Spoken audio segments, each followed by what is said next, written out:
Namichi kunis yaa gooftaa wayita ergamaan bishaan kana sochoosu bishaan kana keessa seenee akkan fayyuuf bishaan kana keessa kan na seensisu nama hin qabu garuu gara bishaan kanaatti seenuudhaaf osoon rakkadhuu namni biraan na dursee bishaan kana seena jechuudhaan gooftaa keenya Yesuus Kiristoosiidhaaf deebise. Maqaa Abbaa kan Ilmaa kan Hafuura Qulqulluu Waaqa tokkoo. Ameen. Akka mana amantaa Ortodoksii Tawaahidoo Itoophiyaatti torbeen arfaffaan tsooma guddichaa Matsaaguu jedhamuun beekama. Matsaaguu jechuunis dhukkubsataa jechuudha. Wangeela Yohaannis boqonnaa 5 lakkoofsa 1 irraa kaasnee gaafa dubbisnu seenaa namicha dhukkubsataa tokkoo ni arganna. Yeroon isaa ayyaana Yihuudootaa waan tureef gooftaan keenya Yesuus Kiristoos ayyaana kana kabajuuf gara Yerusaalemitti ol bahe.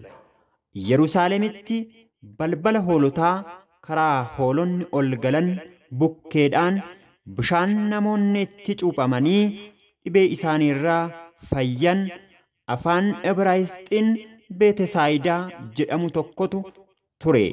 Beetesaayidaa jechuun ammoo balbala dhiifamaa jechuudha.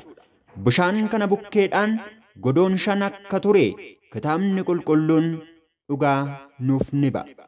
Dhukkubsattoonni baay'een warri jaaman, warri naafatan akkasumas warri qaamni isaanii gar tokko du'e ummanni baay'een godoo kana keessa ciisanii raafamuu bishaanichaa eegaa turan. Yeroo tokko tokko ergamaan Waaqayyoo gara bishaan kanaatti bu'ee bishaan kana ni sochoosa ture. Wayita ergamaan Waaqayyoo bishaan kana sochoosutti dhukkubsataan jalqaba irratti bishaan kana keessa seene dhukkuba isaa hundarraa ni fayya ture. Wayita ergamaan Waaqayyoo bishaan kana sochoosu kan jalqabaa bishaan kana keessa seenee fi nama tokko qofatu dhukkuba isaarraa fayyuu danda'a. Kana waan ta'eef namoonni dhukkubsatan baay'een isaanii fira yookaan nama bishaan kana keessa isaan buusuu danda'u of biraatii qabu turan. Godoo qarqara bishaan kanaatti argamu keessa namicha dhukkubsataa tokkotu ture. Namichi waggaa 38 guutuu dhukkubaan rukutamee siree isaarratti maxxanee ture kun namoonni kan dagatan firaa fi nama isa gargaaru kan hin qabne dhukkubsataa dhukkubaan akka malee miidhame ture.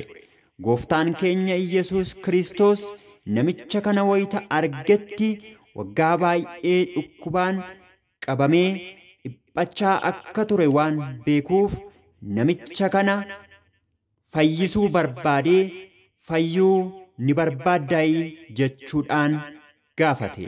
Namichi kunis yaa gooftaa wayita ergamaan bishaan kana sochoosu bishaan kana keessa seenee akkan fayyuuf bishaan kana keessa kan na seensisu nama hin qabu garuu gara bishaan kanaatti seenuudhaaf osoon rakkadhuu namni biraan na dursee bishaan kana seena jechuudhaan gooftaa keenya Yesuus Kiristoosiidhaaf deebise.